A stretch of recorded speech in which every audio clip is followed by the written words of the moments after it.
kapangyarihan na yon. Hindi dapat tayo pumayag na tayo ay pastusin, pabirin, tinlangin, traidorin ng mga walang ito.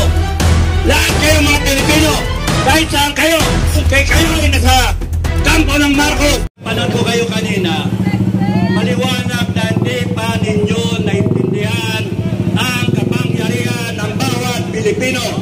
Hindi nyo pa naintindihan. All government authority emanates from the people.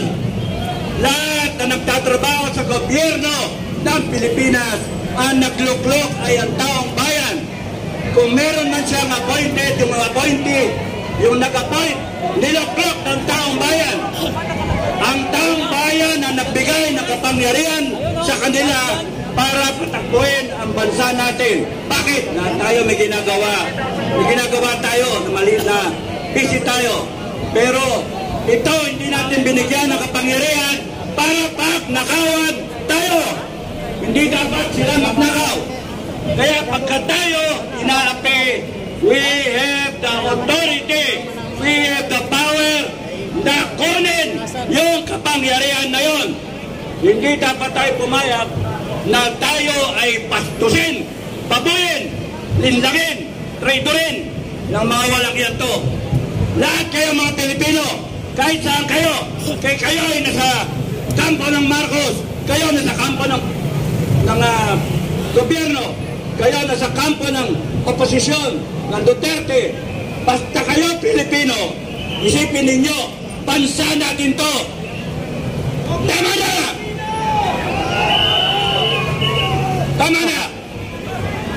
Ngayon kung hindi tayo paglalaban, kundi natin paglalaban ang bansa natin, kundi natin paglalaban ang katwiran, kundi natin paglalaban ang hustisya, katarungan, at kundi natin paglalaban ang kinabukasan ng bansa nato, ang bawat Pilipino, yung mga salin-lain na Pilipino, sana sa tingin nyo, walang mangyayari sa atin. Nasa kapangyarihan natin, ipaglaban ang bansa natin.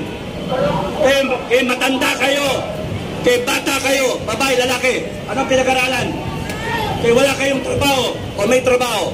Isipin ninyo, lahat tayo, Pilipino, kayo mga nagpapagamit sa mga may kapangyarihan. Putangin ninyo. Putangin ninyo. Ayan na, malutong na lura ang natikman nila kay Kaping Daddy. Wag ninyong gagalitin ang taong bayan. Kasi nakikita ko, mauwi tayo sa revolusyon.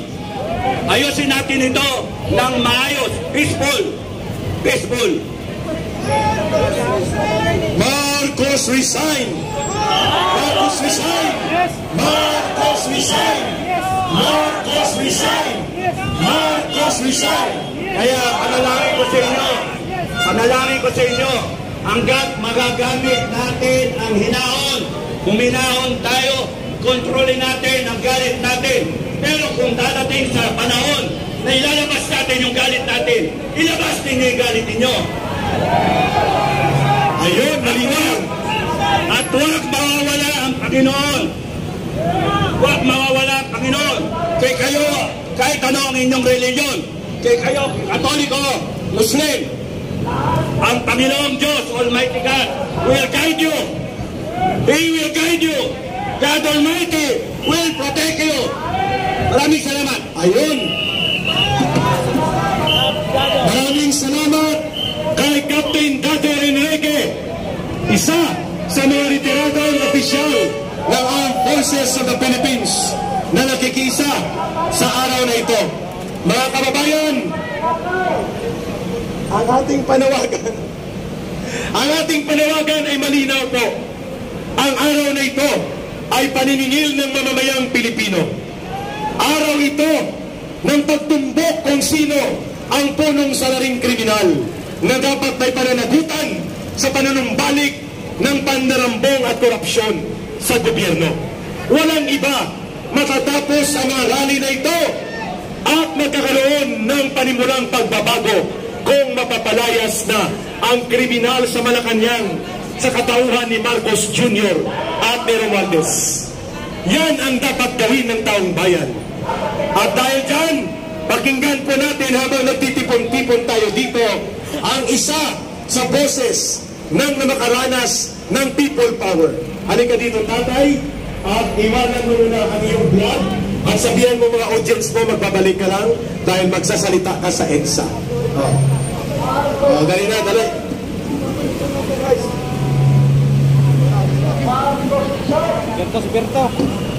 Ako po ay anak.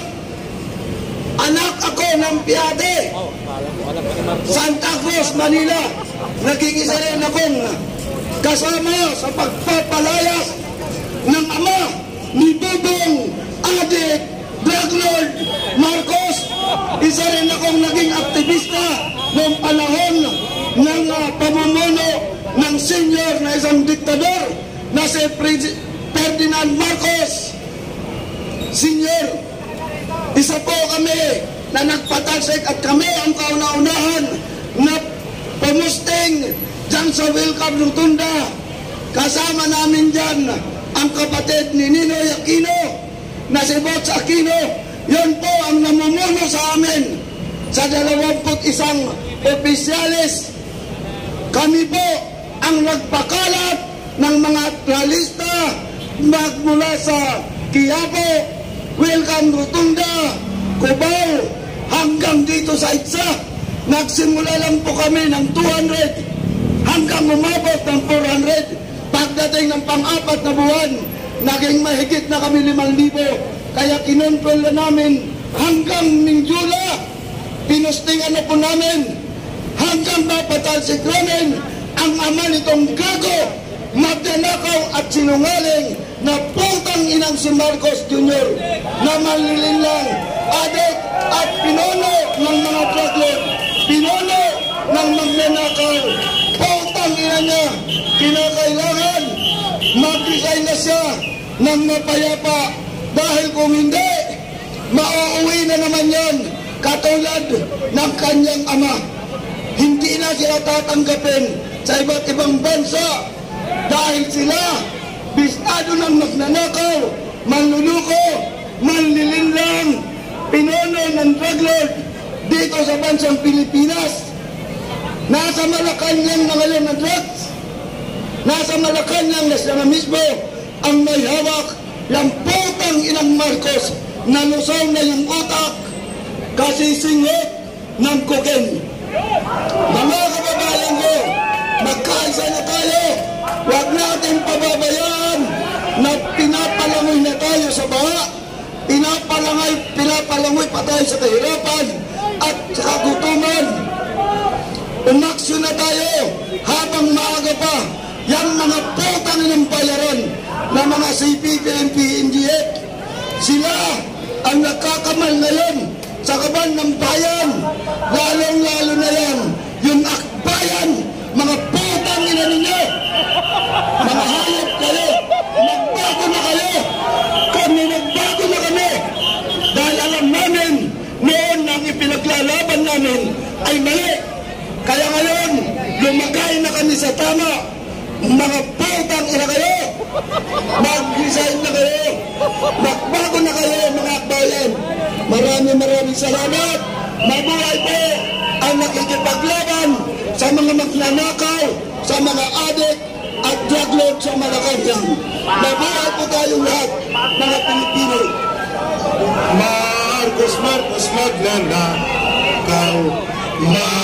Everybody sing! Magnanakaw, magnanakaw si Marcos. Everybody sing, please. Marcos magnanakaw. Marcos magnanakaw. Marcos